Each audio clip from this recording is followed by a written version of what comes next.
Hello everyone, কেমন আছেন সবাই? আশা করছি সবাই খুব ভালো আছেন এবং সুস্থ আছেন। তো আমি ঝুমু চলে এসেছি। আর দেখুন, আমার জন্য সকাল সকাল মা ঘুম থেকে উঠেই টিফিন বানিয়ে দিয়েছে।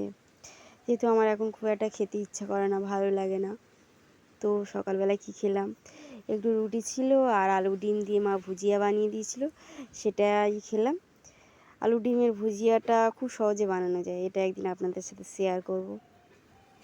আর যেহেতু আজকে আমার মায়ের কাজের ছুটি ছিল, তো ওই জন্য মা অনেক সকালে ঘুম থেকে উঠে টিফিনটা প্রথমে বানিয়ে নিয়েছে। তারপরে মা যেহেতু বাড়ি থাকলে অনেক কাঁচা একটা ব্যাপার থাকে, যেহেতু কোনো দিন বাড়ি থাকে না, তো একদিন বাড়ি থাকলে অনেক কাঁচা থাকে। আর আজকে একটু বৃষ্টিটাও ছিল না সকাল থেকে, তো মা উঠোনটা পরিষ্কার করে নিচ্ছে। দিদি ওইদিকে বাসনগুলোও মাজছে।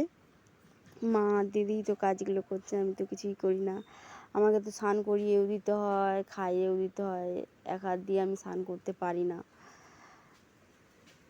কি বলবো। তো যাই হোক, মা এদিকে কাজটা করছিল আর বাবা বাজারে গিয়েছে। বাজার থেকে আসলেই তারপর রান্নাটা হবে। ভাতটা মা বসিয়ে দিয়েছিল, বাবা বাজার থেকে মাছ আনবে, তো আমি আজকে বলেছি পাতলা মাছের ঝোল করতে।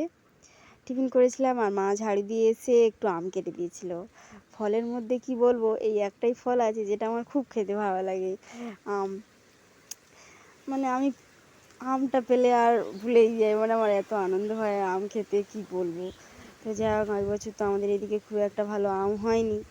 আর বাবা মাছ এনেছিল, সেই মাছগুলো মা কেটে একটু রান্না করছিল।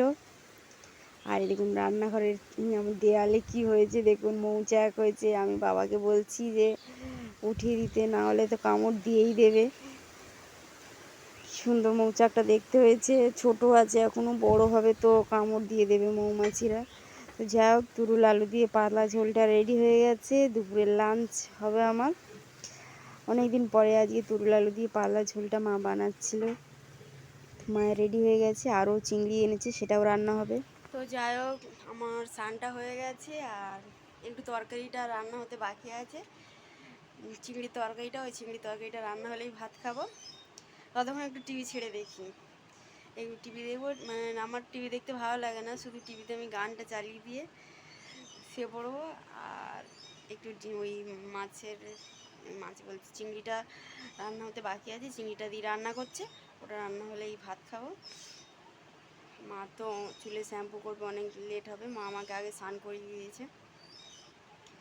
আমার স্নান বলতে এক বালতি জলে স্নান, ঝাওয়া করে মাথাটা ধোয়া, পাটা শুধু ধোয়া, খুব ঝামেলা। তো যাই হোক, এই ছোট্ট ব্লগটা অবশ্যই দেখবেন, ভালো লাগে লাইক করবেন, শেয়ার করবেন। টাটা সবাইকে।